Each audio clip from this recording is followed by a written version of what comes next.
Fala comigo, pessoal, sejam bem-vindos, Thiago Armentano na área, e hoje precisamos falar sobre Bolsa Brasileira, que tem batido recordes atrás de recordes, acima dos 150 mil pontos. E aí vocês já devem estar vendo várias notícias a respeito dos 200 mil pontos da Bolsa, que a Bolsa Brasileira está subindo e tudo mais. Vocês não têm noção do risco que vocês estão correndo investindo em Brasil. E é isso que a gente vai discutir nesse vídeo, e o como todas essas notícias elas acabam atrapalhando e deturpando o valor real do nosso dinheiro ao longo do tempo. E o primeiro ponto que a gente precisa discutir aqui é como que a Bolsa Brasileira está performando em dólar. A gente tem um ETF chamado EWZ, pega as principais bolsas, as principais empresas da Bolsa Brasileira e traz para nós um panorama da Bolsa Brasileira em real. E se a gente fizer uma comparação, né, olhar o gráfico, olhar a estatística de quanto que a Bolsa Brasileira andou nos últimos 25 anos, a gente vai ver que ela não andou nada em dólar.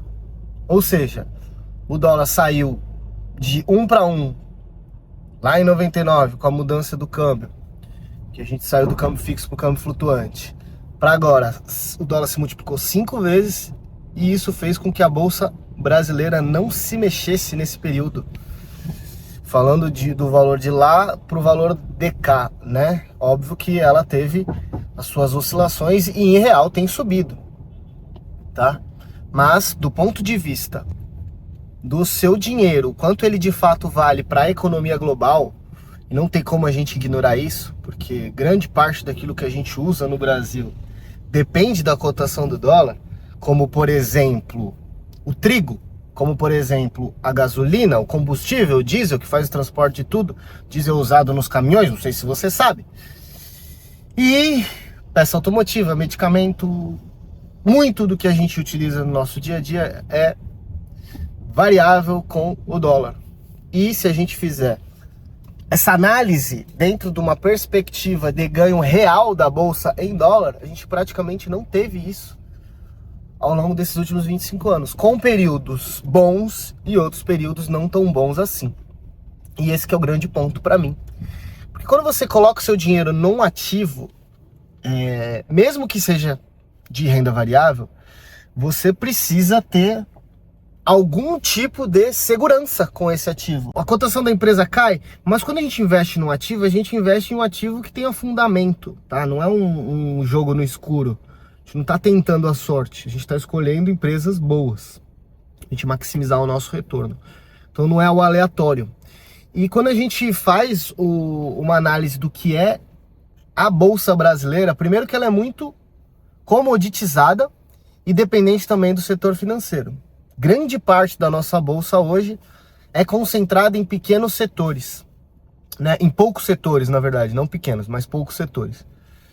E Petrobras, Vale, Itaú, Bradesco, os grandes bancos, as grandes empresas de commodity como Vale e Petrobras. E de maneira geral, isso traz para nós uma visão do quanto a economia brasileira ela ainda é subdesenvolvida. Isso porque, claro, a gente tem grande parte do nosso PIB vindo do agronegócio, mais de 1/3 do PIB brasileiro vem do agro, o que não se reflete na bolsa, isso. Inclusive o agro foi o único setor ao longo dos últimos 20 anos que teve ganho de eficiência, porque o Brasil não é um país que tem ganho de eficiência. Nós não temos ganho de produtividade. E o agro é um dos poucos setores, na média, óbvio, né? Existem casos pontuais, mas na média o agro é o único setor que conseguiu ter ganho de produtividade. Então, investir em Brasil, pessoal, apenas em Brasil, quando a gente fala de renda variável, é um tiro no pé.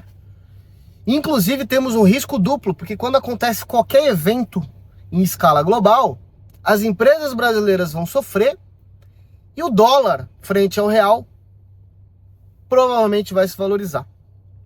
Porque o refúgio global, refúgio de moeda global, é a utilização do dólar.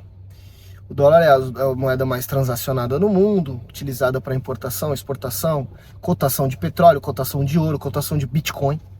Então, a gente não pode ignorar a importância do dólar no cenário global. Quer dizer que a gente só tem o dólar? Não. Inclusive, a gente tem aos poucos um mix de moedas fazendo um pouco mais de barulho, mas no acumulado o dólar é muito superior.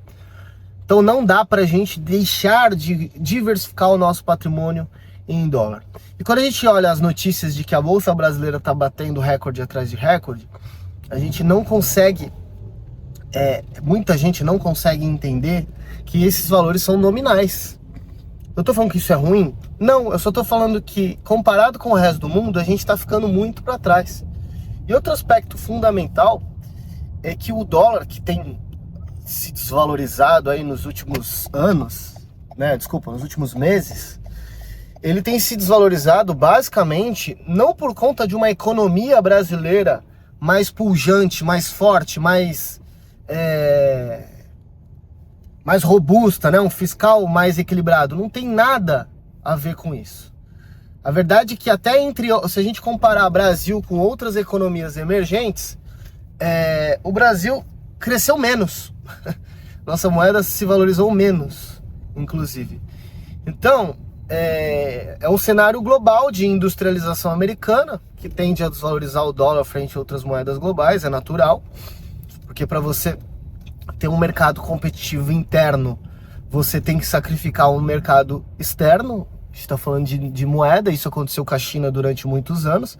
A China desvalorizou absurdamente sua moeda para que os produtos chineses pudessem inundar o mundo. Se você tem uma moeda muito forte, as pessoas não querem comprar de você porque fica caro. Você vai comprar um iPhone hoje, custa $1.000 nos Estados Unidos. Para nós aqui custa 7, 8 mil reais, dependendo do modelo, pô. Então o fator moeda, óbvio que a gente tem o fator custo de tributo no meio. Mas o fator moeda faz muita diferença.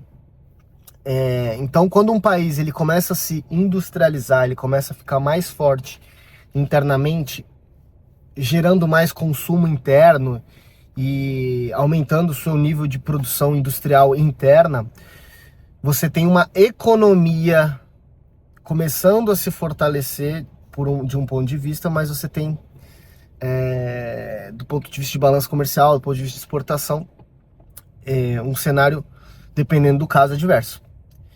Então, a gente naturalmente vê o dólar caindo frente a outras moedas, principalmente por conta desse cenário americano de tarifação, enfim, alguns pontos específicos das políticas que o Trump tem adotado. Então, tudo isso vai fazer preço em dólar, vai fazer preço em moedas ao redor do mundo que a gente tem por aí, tá? Então não tem como a gente não entender esse cenário macro e avaliar a Bolsa Brasileira e ficar falando, poxa, não, beleza, a Bolsa Brasileira tá bom. Tanto é que das principais empresas que a gente tem de qualidade na Bolsa Brasileira, muitas ainda estão baratas há muito tempo. E o índice Bovespa, quando a gente olha para ele puramente, às vezes o pessoal esquece o quanto ele é concentrado em poucas empresas. E o Brasil, naturalmente, estruturalmente, é um país que depende de commodity, né? E eu acho que para você ter uma carteira estruturada, uma carteira que reflita de fato o que é uma economia forte, você precisa sair de Brasil. Você precisa investir em moeda forte, em moeda que vai trazer ao longo do tempo uma proteção patrimonial para você, além, óbvio, de uma valorização muito mais expressiva quando a gente compara com o mercado brasileiro. Quer dizer que a gente não deva aproveitar o que a gente tem no Brasil? Óbvio que não, a gente tem muita coisa investível no Brasil, de forma pontual, mas principalmente, o que eu sempre falo nesse canal é que o nosso ganho real brasileiro, quando a gente olha para nossa renda fixa, ele faz sentido. Então a gente pode sim e deve utilizar a renda fixa, principalmente para alocação de equilíbrio de carteira, redução de volatilidade, mas também para ganho. E aí a renda variável ela vem com aquela pitadinha que a gente gosta, né? De valorização de patrimônio e óbvio que dependendo dos ativos que a gente escolher, recebimento de dividendos. E dá pra gente receber dividendos, bons dividendos em dólar. Tá bom? Então é por isso que eu gosto de trazer para vocês algumas reflexões, alguns pontos de vistas pra gente sair da manada. Porque às vezes a gente fica vendo notícia e acha que tá tudo maravilhoso, e na verdade não está. Mas não quer dizer também que não tenham boas oportunidades. Oportunidades existem e a gente tem que aproveitar. Tá bom? Tamo junto, pessoal. Um grande abraço e a gente se vê aqui nesse próximo vídeo que eu vou deixar aqui na tela.